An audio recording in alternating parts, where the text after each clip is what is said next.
Hall in front of Rodgers to his left. Trips to the right. Rodgers in the pocket. He's going to throw. Left side. Looking. End zone. No way. What a grab! Garrett Wilson. It's incomplete. Kamari Lassiter in coverage. Wilson in front of Lassiter. He pulled a Beckham. So we're going to find out if this one will count. The left shin hit the ground inbounds before the knee hit out of bounds. It is a touchdown. That is one of the most remarkable touchdown catches that you will ever see. 26 yards, Rodgers to Wilson.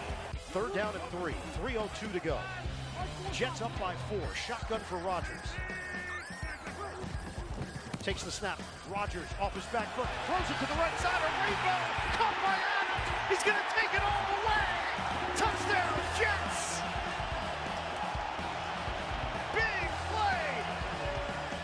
And that connection, Rodgers to Adams, does the trick on Halloween.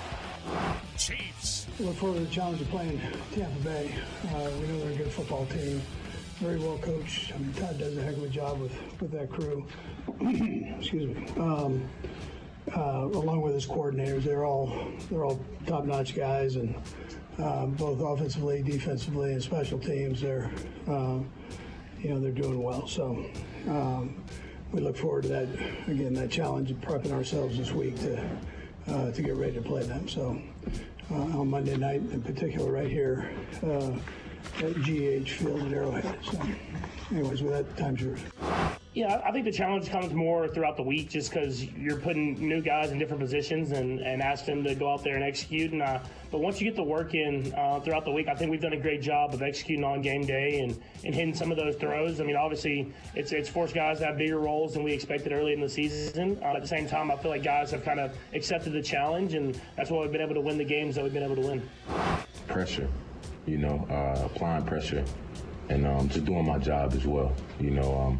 I think that's what it boils down to, and just operating within the framework of the defense. And like I said, you got some of the greatest guys in the league. Chris Jones, you got Karlaftis doing this thing. I got Mike Dana. Just trying to get in where I fit in. What did you know about, observing from afar about Chris Jones and George Karlaftis? Just, if you've seen them anything on fun. Yeah, Chris Jones is a problem. That's one thing I think we can all unanimously agree on, is that he's a problem. And Karlaftis and Dana and Menu, everybody, everyone plays so well together. They mesh well together, and they're even greater guys like inside the meeting room. So just excited to be here.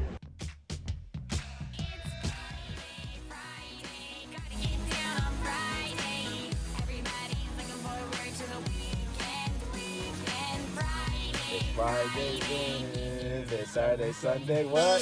It's Friday then.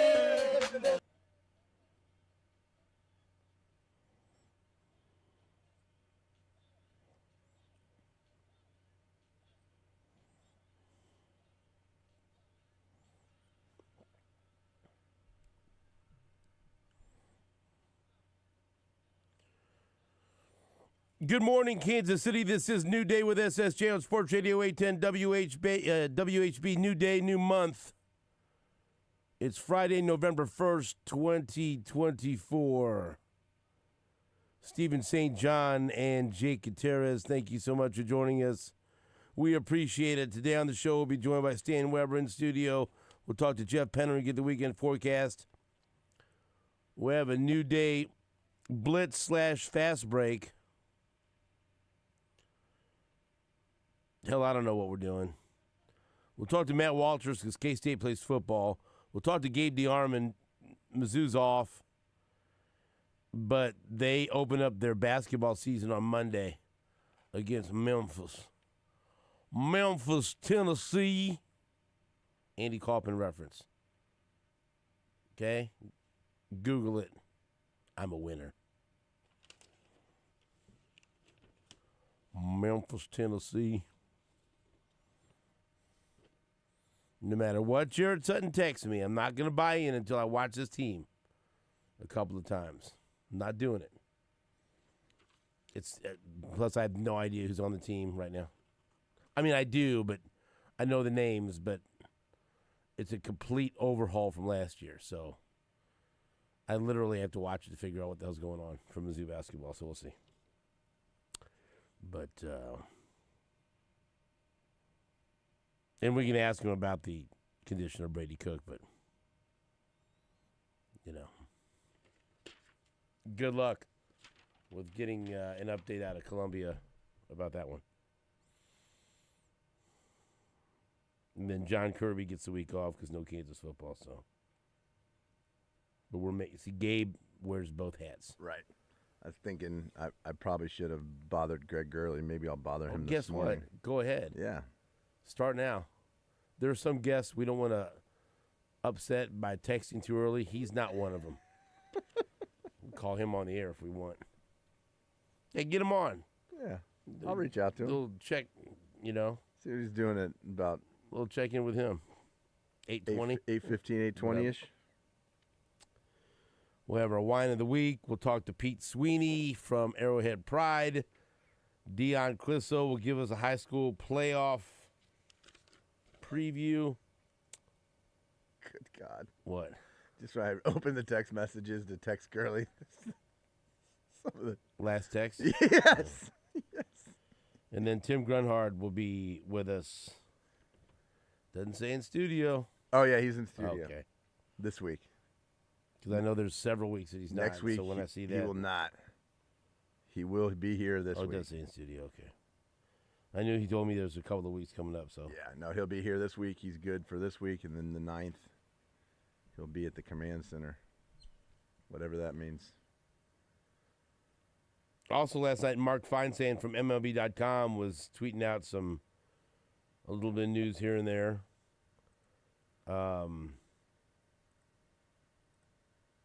He posted on X, per sources, the following players had their mutual options declined by their clubs. Brewers pitcher Wade Miley, Twins outfielder Manuel Margot, Twins infielder Kyle Farmer, and Royals infielder outfielder Adam Frazier. So that mutual option declined by the Royals, and Royals Review posted that includes a $2.5 million buyout from the Royals. Mark Feinsand also reported the following players have exercised their options for 2025. Diamondbacks lefty Jordan Montgomery, Royals outfielder Hunter Renfroe, and Royals reliever Chris Stratton. Yeah, well, that's what happens. That's live by the sword, die by the sword, but there it is. Couple of outfielders who, I don't know, were of interest to me. Remember I brought up that I thought the Braves would be quick to trade Jorge Soler in the offseason. Well, how was that for being quick? The Braves traded Jorge Soler to the Angels. Bye-bye. For pitcher Griffin Canning. And so that was quick. Told you. He gone. And so either the Royals weren't interested or didn't offer something better than Griffin Canning, whatever. But there's a power bat that gets moved already. Braves trade Jorge Soler to the Angels. Here's another name. You could write this down maybe. I don't know. We'll see. Randall Grichuk declined his end of a $6 million mutual option with the Diamondbacks and has become a free agent. He receives a $500,000 or $1.75 million buyout. So I wrote his name down, literally. Randall Grichuk. Did I say that right? Why not? Good enough to where I know who you're talking about. How about that? Thumbs up. Well, hot stove quickly. He would be a platoon candidate, and he's got pop. So, again, wouldn't be a superstar addition or anything like that, but a guy that can improve the lineup. And I don't think he'd cost a whole bunch.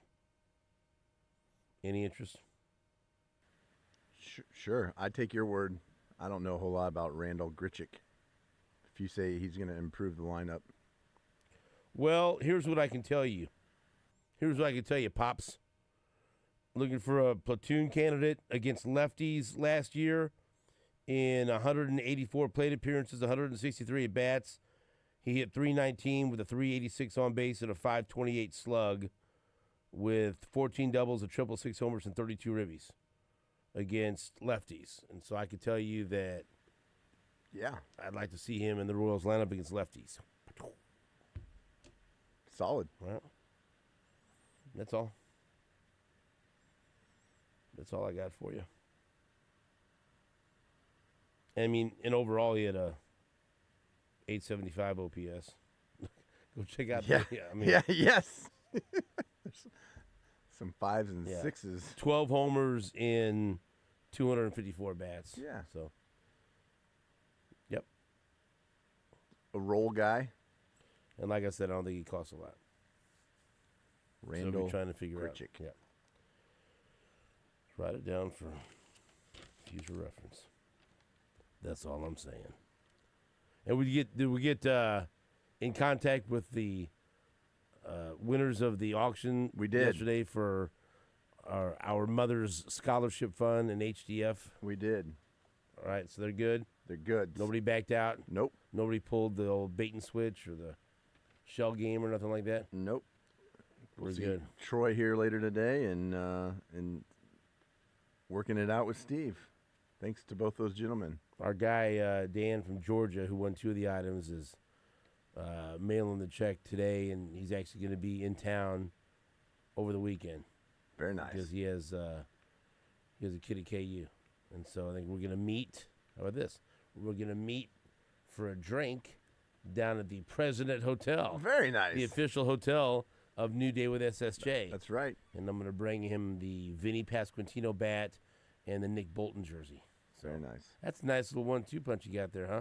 Troy, that is. That's good. He did well. Yeah.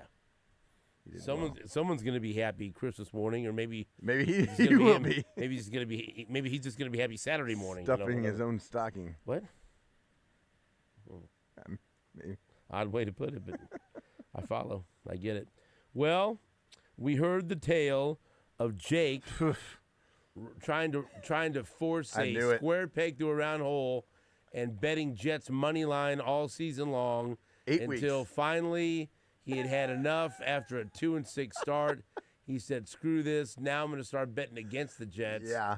And the Jets responded with an impressive win over the Houston Texans last night on Thursday Night Football. Bill Moss sent me it because did you follow through? I bet. Did you bet against the Jets? Texans. I bet the Texans plus 1.5. I took the 1.5 point, in like literally minutes after I put the bet in. Bill Moss sends me a text. He's like, because he's been riding it with me. He's like, I'm going to do it one more time. I said, well, you're good because I just literally bet the Texans. Yeah. So you're gonna win tonight. You're on the right side. And then at halftime, he sent me a text with 0-0. I was like, I'm happy I have that 1.5 point right now. Well, the first half was brutal. Brutal. Garrett Wilson put on a show. Yeah, that's one of the best touchdown catches you'll ever see. Oh, he had a couple great touchdown catches. I mean, that one-handed stab. Yeah. That's first time. That's what you were expecting, huh? Yeah, that's what you thought. The Aaron Jets Rodgers 3 touchdown passes last night. That's first time all year, I believe. Jets defense made C.J. Stroud look ordinary. That D line looked great last night for the Jets. I mean, they played great. Well, I mean, the grand scheme of things, that's one of the teams that I know that they were 2 games back going into last night That's one of the teams that's chasing the Chiefs for the 1 seed, and so that works for the Chiefs. Yeah. The Jets beating the Texans to put another loss on them. No, it worked out. I mean, the Texans, they have some issues. Obviously, Diggs just went down, but I mean, they're having to change their offense. Look completely different. I mean, they're going a lot different sets, a lot, double tight ends and bigger sets. For me, I thought they were one of the top, like you said, one of the top teams going for that 1 seed against the Chiefs, and they did not scare me at all last night. And they've been suspect this season anyway, and there are indicators that they weren't quite as good as their record is. I will say Mixon's a stud. He is, and look, and again, like when we debate Jeff Chadilla about the Bengals, because what have they lost? Well, Mixon, and that's a big loss. I mean, when he's healthy, going right, I mean, he looks great. He's one of the top probably 3 or 4 running backs in the league. People say that the Chiefs have, won just barely slid by and won close game after close game and everything else, and they're 7-0, right? What's their point differential? Just give me a guess. What do you think? Chiefs? Yeah, just giving you an idea here. Oh, I mean, they haven't blown anybody out. Right, but so. 7 wins, they're always 50. It's plus 50. Okay? It's plus 50. 7 games. Right? That probably. Okay. That's winning. Yeah. The Texans are 6-3. What do you think their point differential is? What should a 6-3 team be? I don't know, probably 30. Yeah. 32. Let's say 32. It's plus 1. Oh. See, so what? there's right. Really? Yeah. Yes. Wow. Yeah. Yep. There were some signs. I didn't think they were going to lose last night, but I'm also a moron, so whatever. But again, look, the teams that are chasing and this is what we're talking about. We're already halfway or almost halfway through the season, and the Chiefs are undefeated. And you can look at their schedule the rest of the way, and there's just not a whole lot of games that jump out at you, and you think, oh, they could lose that one. I mean, they could lose any of them. It's the NFL, but they're not going to. They're not going to go on some bad losing streak or lose a whole bunch of games. There's not. The team's too good. It's reality. There's some games that they're just that much better than the competition. Well, their schedule was front loaded, so if they were going to go on a losing streak, right, it would have had to been early. I mean, the game at Buffalo is going to be very tough. Yeah, absolutely. But I'm not as concerned about the game against the Texans as I was before. They're better than they're better than everybody. If it was in Houston, I'd have a little more concern. But the fact that I don't even think I would. The Chiefs are better on the road than they are at home. They are. But a Saturday night at Arrowhead, I mean, it's afternoon. Noon. Yeah, afternoon. But they're just better. They're just better than everyone. Yeah, they are. And so, like, even if you, so how many games left? 10. Correct. Okay. And I'm assuming Mahomes stays healthy. But like they've already gone through a massive injury bug, right? They've already lost wide receiver 1, wide receiver 2, running back 1, cornerback 2. I mean, it's just left and right, bam, bam, bam, bam, and they've had to readjust. Well, what are we talking about here? What's worst case over the next 10 games? Worst case is probably like 7-3, 6-4. That's worst case. It's the worst. They ain't losing 4 games. No, but you asked what's worst case? 7-3. Yeah. To me, that's worst. Okay, so what would that put them at? 14-3. Okay, so that means the Texans, they're 6-3. Right. That means the Texans would have to win out. Ain't happening. Including beating the Chiefs. Okay, that means Pittsburgh has to go the rest of the season and only lose another game, one more game. They already got 2 losses. And their schedule. That means tough. the Bills got, and who knows if I could see Buffalo finishing, 13-4 or something like that. Sure. But they already have 2 losses. There's not much room for error. Now the Texans and the Bills do get a crack at the Chiefs, right? But they can't slip up anyplace else because the Chiefs, right now the Chiefs have a 3-game lead over the Texans in the loss column. By the way, the Bills do also have the Niners and the Lions on their schedule. Okay, so so the Chiefs, who are the contenders for? I'm talking about for the 1 seed, and you give the Chiefs the 1 seed, which means 2 games at Arrowhead to get back to the Super Bowl. That's what we're talking about right now. That's already what's in play. In the division, the Chiefs have a 3-game lead in the loss column. No one in the division's catching them. I'm not discussing that. So we go to the AFC South. Houston, they're already 3 losses back in the loss column. It's not the math doesn't work out. The Steelers, okay, they're 6-2. They get a crack at the Chiefs as well, and it's in Pittsburgh. Okay, you want to hear Pittsburgh's schedule? Tell me how many losses are here. Listen to this: at the Commanders, home against the Ravens, at the Browns, at the Bengals, home against the Browns, at the Eagles, at the Ravens, home against the Chiefs, home against the Bengals. There's at least 3 losses. I was going to say 3 losses in that, or schedule. maybe more. Let's say they lose. They can lose to the Commanders. Yeah. Say they split with the Ravens. Say they split with the Bengals. At the Eagles. I don't think they're beating the Chiefs. I mean, just Yeah, there's 3. There's 3. And there's so, minimum 3 losses. I but bet part for of the that, they Steelers. have. These teams have to beat the Chiefs head to head, Right? Because they can't lose a tiebreaker. And so, not only when I describe these teams, not only do they have to win all these games, but they have to beat the Chiefs head to head.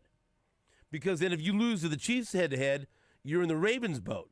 The Ravens are 5-3. The Ravens are 3 games back in the loss column, but they lost head to head. It's like so 3.5. even if they catch them, Right. it's like 4. Even if they catch them, so what? You beat them head to head. And so the Bills 6-2. They got to be damn near perfect the rest of the year. They got to get help from other teams to beat the Chiefs, and they got to beat the Chiefs. And they play the Lions and the 49ers. You see what I'm saying? Yeah. And so it's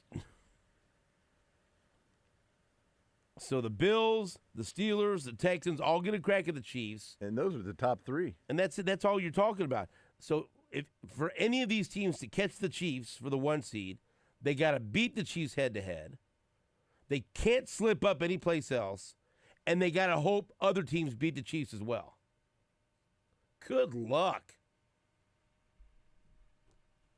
I mean, even if the Chiefs lose to those 3 teams, say they lose the Steelers, the Bills, and the Texans. No. I mean, just say those are the 3 losses. You say it. Okay, fine. Say it then. They still have, they still are only a 3-loss team. Yeah. Right. Right. And so then the Texans have to win out. Right. And the Bills The and the Steelers only get 1 loss. Yeah, well, they'd have the tiebreaker. Right. They could only have, they couldn't have 2 losses. Seed, they would only have to lose 1 time you to see get what I'm saying the here? number 1 seed. We're only going into week 9, and it's already getting real tricky with the math here. Right. You're already got they're already, oh, please, Tampa. Oh, please, Denver. Right. Oh, please, Carolina. Oh, please, Raiders. Oh, please, Chargers. And you're at these other teams are like, what do you want us to do? Okay, yeah, great. Let's go beat the Chiefs. So, and that was like, for the Texans, that was unbelievably damaging to their chances. At the 1 seed, yes. Yeah. Absolutely. Yes. That's what we're talking about here, bud. Because one team gets the 1 seed, it gets 2 games at home to go to the Super Bowl. Chiefs are sitting pretty. Yeah. And so last night, just watching that, like, oh, this is one of the top contenders, really? Yeah. Like, okay, good. I honestly just think it's the Bills, really. Yep. I mean, I think that's it. And the Bills have to win against the Chiefs in Buffalo. They have to. There's no way it works out with them losing in Buffalo. So the Chiefs could put them away in a couple of weeks when it comes to the 1 seed. Yep. When it comes to the 1 seed, that's what we're talking about here.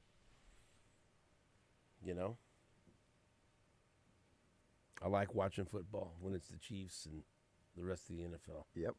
It's fun. You know, It's a lot of fun. yes, it is. By the way, I'm not counting the Jets out yet. If Chidia's counting the Bengals still in for the playoff Yeah, there you picture, go. See, there. I'm counting the Jets still in. How about just stop gambling on any game involving the Jets? Just stop it. I think it's going to be hard. Yeah, you know what? There's a lot of things in life that I are think hard to do. They might have pulled me back in. Okay, and then it'll be a disaster. If you take a lesson away from that game last night, it's to stay off the Jets. Okay.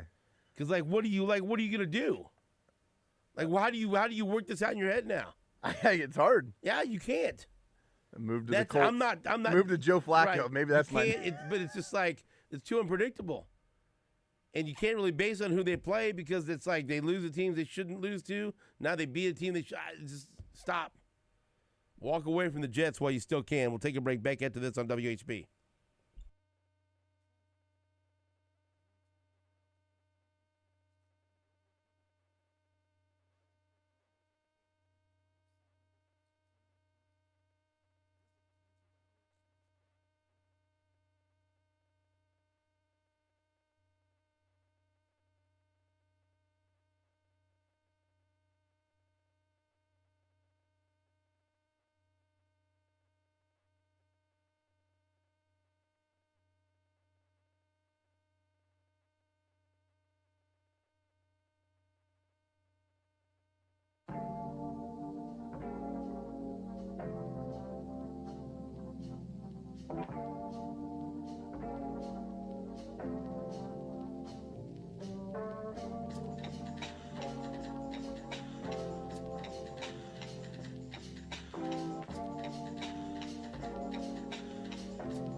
Welcome back to New Day with SSJ on Sports Radio 810 WHB.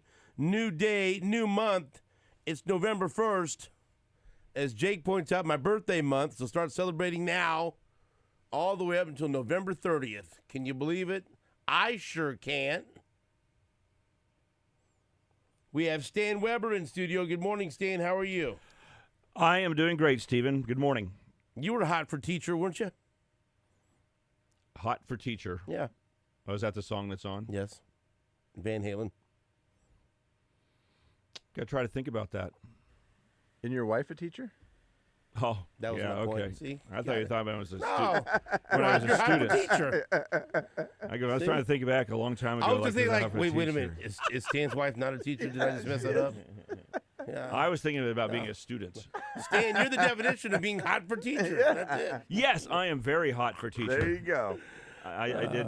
I'm hot for it just cafeteria shows- lady. It just shows, like, last week we had some visitors, right? Was that fun having the people Always, in? sure. And, getting their reaction. And 3/4 the way through, it's like, well, how do you guys script this out? Like, no, there's dare. no script. Right, Don't you dare. As shown right there, I had no idea what you guys were talking This about. brain. Oh, yeah, is my the wife's script. a teacher. You guys are 10 steps ahead of me. See? You know And what? she's been a teacher a long time, but I was thinking, are you asking me about when I was a student? Is there a teacher that caught my attention? And I was thinking back. So Show is there is a unscripted. teacher, yes. There is a teacher that catches my attention a lot. See? Okay, yes. There you it go. is. We got it. Shout out to Nancy. That's right. That's right, Nancy. Shout out to the Jets for once again ruining Jake's night, but beating the Texans. Any takeaway from that game last night besides the highlight reel catches by Garrett Wilson? Well, they were highlight reel, and it's a great debate if we were on a video show to show them and say, which one did you think was most spectacular? Because I might vote for number one, Jake. Yeah, that was that's one-handed stab. That's Completely great pass too. sprinting across on a crossing route. Yeah. Aaron Rodgers fires one just because he's getting sacked, not because he's it's not like he's dictating. He's just saying, I got to throw this away. And it's like a throwaway with the if you're the receiver, Wilson running, the defender's running next to you but on the wrong side. Like he's on the side of Rodgers. Exactly. So he is either going to intercept it or easily knock it down, and somehow it goes past him. Okay, fine. But Wilson puts his hand out, one hand, and snags a beautiful rifle spiral. Is there any better spiral in football than – I mean, Tom Brady used to rip them. Where they like on NFL films, they were perfectly spinning. Rodgers is like that. He snags that thing at about the 15-yard line and then dances on into the end zone.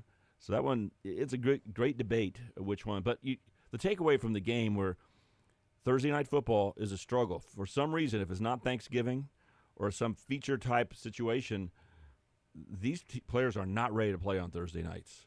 And Al Michaels is the best announcer in the world, and he's got stuck doing these Amazon games rather than NBC. Look at that still shot from that catch in the back of the end zone. You're putting a good vote together for the second one now. That's like he's like doing the splits while he's catching a one-handed. Like Air Jordan. That's the Air Jordan logo. Yeah. His left hand is not up by the ball at all. It's like put on his hip like he's a cheerleader or something. Wow. Right? And that's not even the most spectacular thing because you're showing him in the end zone from a high angle. It's the fact that he got his body down and made it a catch because they called it an incompletion, and it is really close to get the side of his leg down. He got his shin down. Yep. But I still think that the first one might be more spectacular. Because this time you get a chance to go up and jump and all that kind of stuff. And the other one, there's no way he should have had a chance to catch it or even see the ball. But what you see is Thursday Night Football, they're not ready to play. And Al Michaels, the best announcer in the world, is not doing the most highly rated show in TV, right? The most highly rated show is Sunday Night Football on NBC. But he's been cycled out. Not to say that I have anything against Mike Tirico. Tirico did a great job, waited forever, had a big contract with NBC, thinking he's going to get a chance to do the Sunday night game. So finally they tell Al, you're almost 80, maybe you ought to retire. So Amazon picks up the package. We get Al Michaels. That's great. But he almost makes fun of the games. Do you listen to him? Yeah, I mean, it seems like he's more concerned with the betting lines. He knows the line. Yeah. But, I mean, he's kind of like, this is bad football. I mean, these guys are playing awful. He'll make jokes at halftime. Like last night, the score was 0-0 at the half.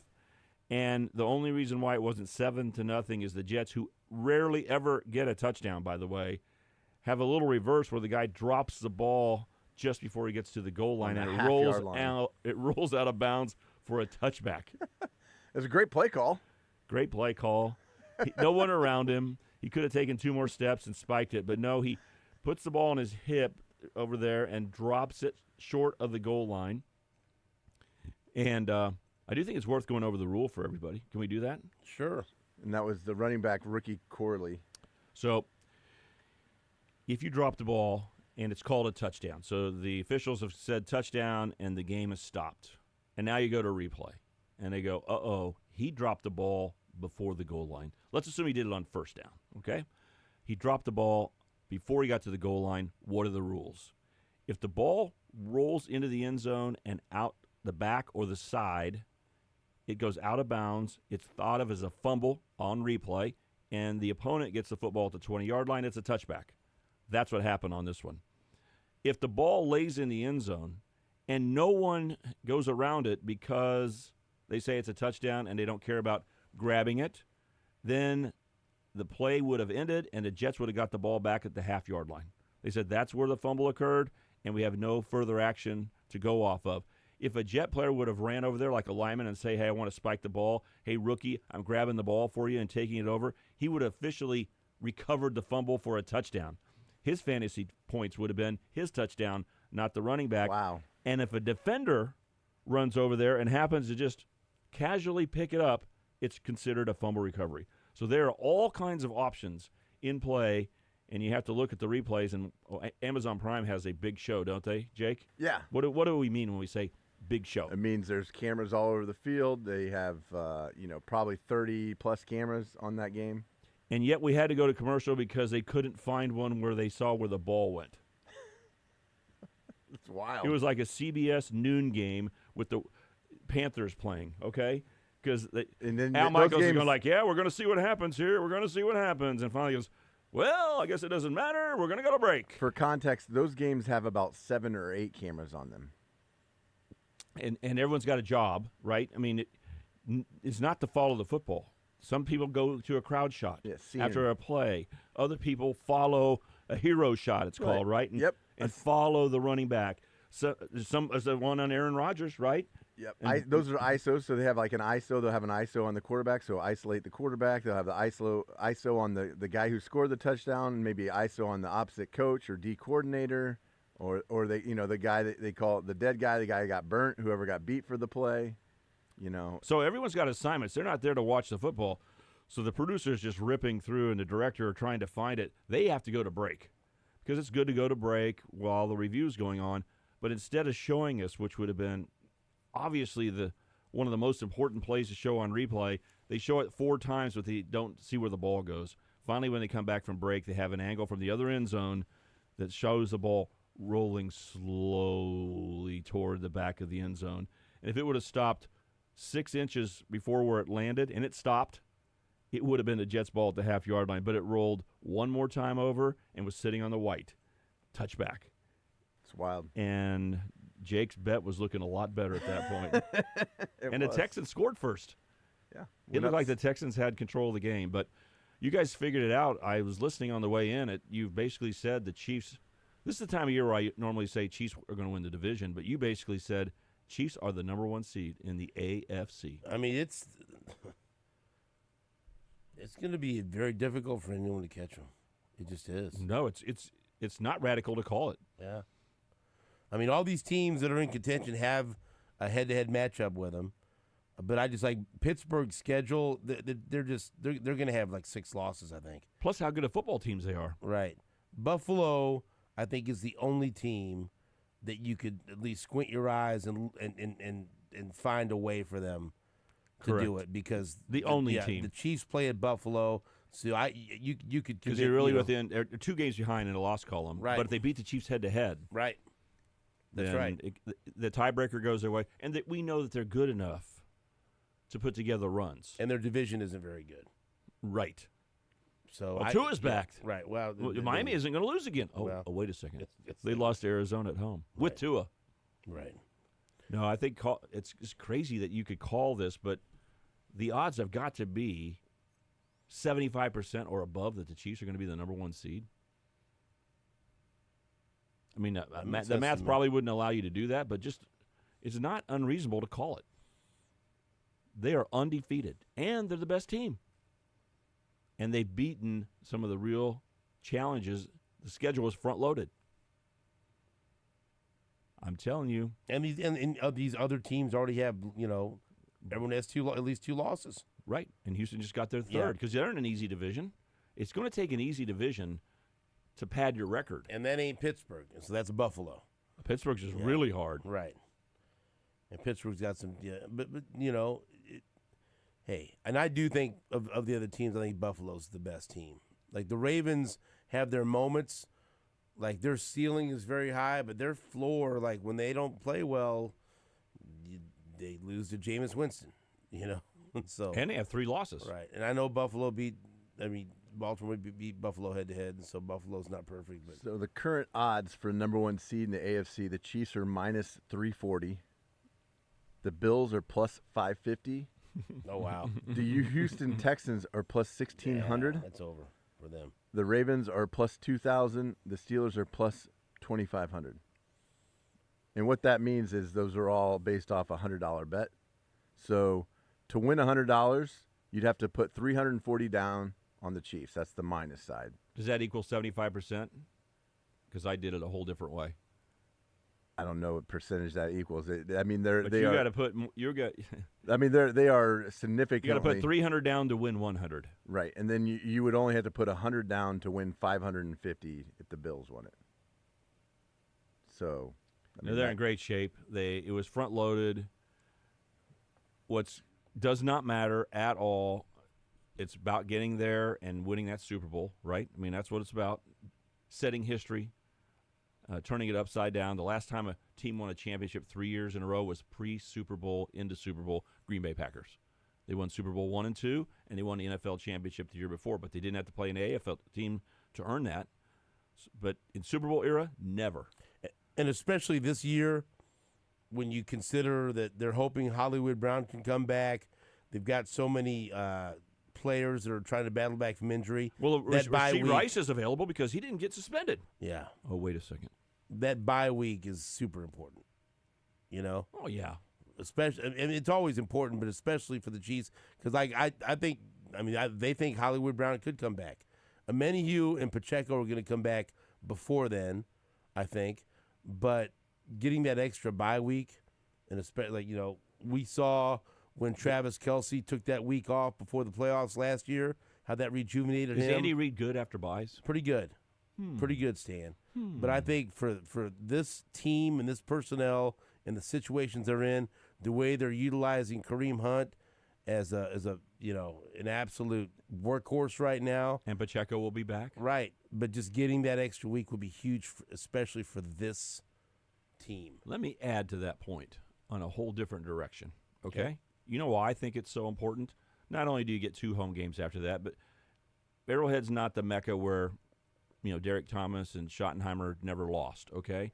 The Chiefs can win on the road just as well as they do at home. Actually, it appears to be better. But here's the thing I say, why you want to be the number 1 seed, is I believe that the most dangerous playoff teams, one-game setting, are lurking around barely making the playoffs. And if you're the number 2 seed, you get to play one of those teams. What happens if Joe Burrow barely makes a playoff? I do not want that to be a first-round game. I want Joe Flacco and the Colts to be my first-round game, okay?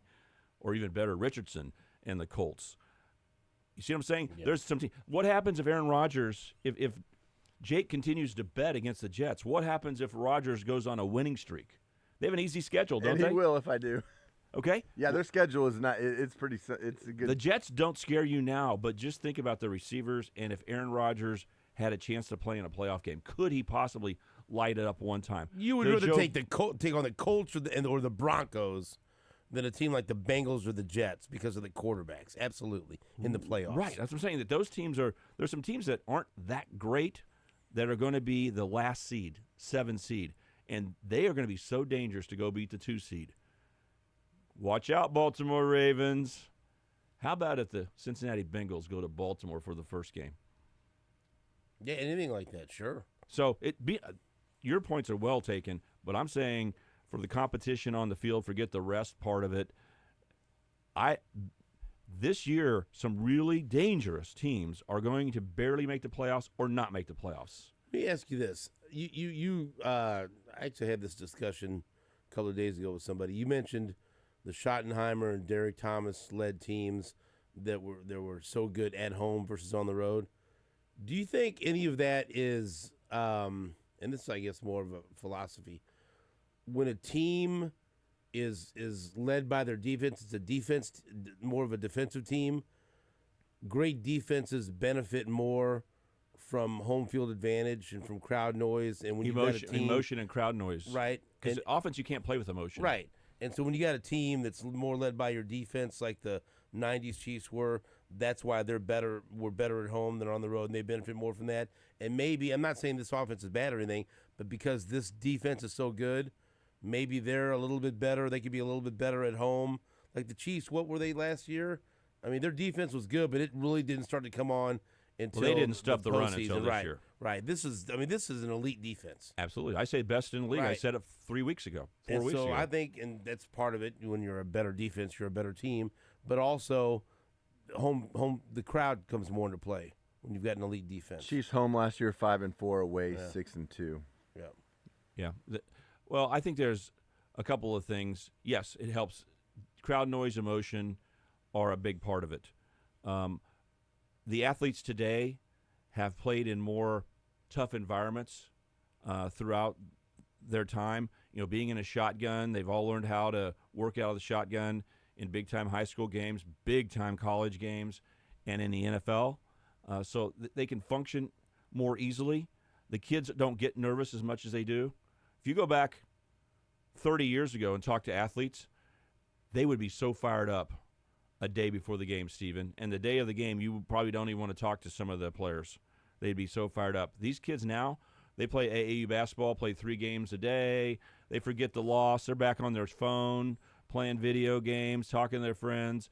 They just don't get emotionally caught up. The crowd doesn't affect them as much. But here's my big thing.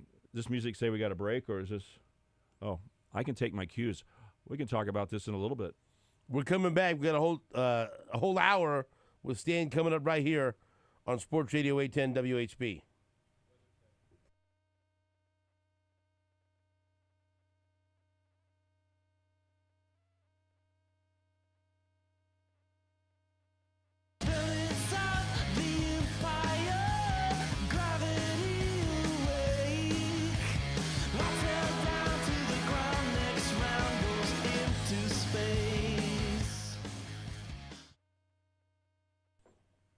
Stephen St. John here for my friends with WeatherTech Renovations. If you have any issues with your roof, then you need to contact my friends at WeatherTech Renovations. One quick call and one free inspection can protect your home or business. 816-988-8957 or online at WTRenovations.com. And look, it's very important that you contact WeatherTech if you have any issues with your roof, because a small problem could become a big problem in a hurry. Brian Donegan and his team at WeatherTech are ready to help you. We had some pretty bad rain the other night and some high winds, could have been damaging winds for your roof. We deal with hail here. We deal with everything when it comes to the weather. And so if you think that you have any issues with your roof, whether it's your home or your business, the right people to call, Brian Donegan and his team at WeatherTech Renovations, 816-988-8957 or online at WTRenovations.com. And please tell them Stephen St. John sent you.